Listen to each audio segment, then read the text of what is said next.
রাজা গোপালবাবু, আপনার কাছে যাব। বিশাখা খুব সুন্দর করে যে প্রকল্পগুলোর কথা দেখাচ্ছিল এবং যে প্রকল্পগুলো একরকম তাজের মতো পড়ে, মাথায় মুকুটের মতো পড়ে ঘুরে বেড়ান তৃণমূল কংগ্রেসের নেতা নেত্রীরা, জনসভায় ভাষণ দিয়ে বেড়ান, তার কোথাও তো আমি দেখলাম না তৃণমূল কেন কোনো একটি রাজনৈতিক দলের সদস্য হওয়ারও প্রয়োজন আছে বলে।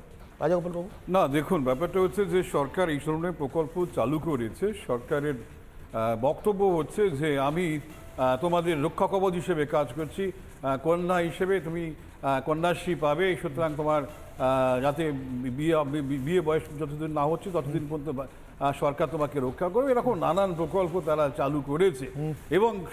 এবং বক্তব্য হচ্ছে, দেখুন, যেটা হয়তো যোগ্যতা বা প্রমাণের কোথাও লেখা থাকে না, সেটা হচ্ছে যে তোমাকে কিন্তু শাসক দলের সঙ্গে থাকতে হবে। অ্যাটলিস্ট সঙ্গে থাকা মানে তোমার যদি ভোটাধিকার না থাকে, তোমার বাড়ির যাদের ভোটাধিকার আছে তারা যেন শাসক দলকে ভোট দেয়, এটা কিন্তু উজ্জ্বল আছে। মানে মানুষকে সেটা করতে হবে। সরকার বলতে চাই, যেভাবে রেখা পাত্র ক্ষেত্রে আমরা দেখলাম, তার যেন মনে হচ্ছে এমনভাবে জানানো হলো যে তার স্বাস্থ্যসাথী কার্ড থাকাটা অপরাধ।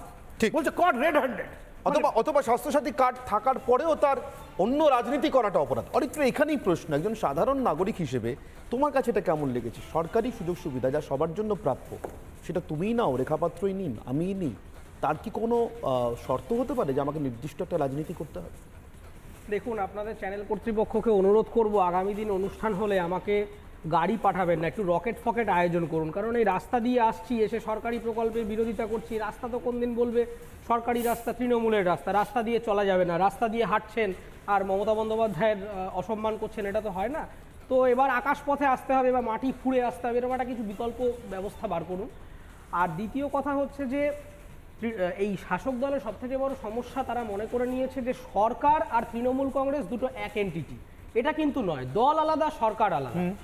দল হিসেবে তিনি যখন সরকার গঠন করছেন, তখন মুখ্যমন্ত্রী কিন্তু সিপিএম, বিজেপি, তৃণমূল বা অরাজনৈতিক প্রত্যেকটি বাঙালির মুখ্যমন্ত্রী হিসেবে তিনি কিন্তু প্রকল্প চালু করেছেন, তৃণমূলের জন্য করেননি। কিন্তু আনফর্চুনেটলি গ্রামেগঞ্জে যখন আমরা গেছি, একটা অদ্ভুত রকমের ইমেজ দেখা যাচ্ছে যে এই প্রকল্পগুলোকে সরকার অ্যাজ ইফ ইনসেন্টিভ হিসাবে দিচ্ছে, যে ভোটের আগে আপনাকে এটা বাড়িয়ে দিলাম বা আপনাকে এটা দিচ্ছি।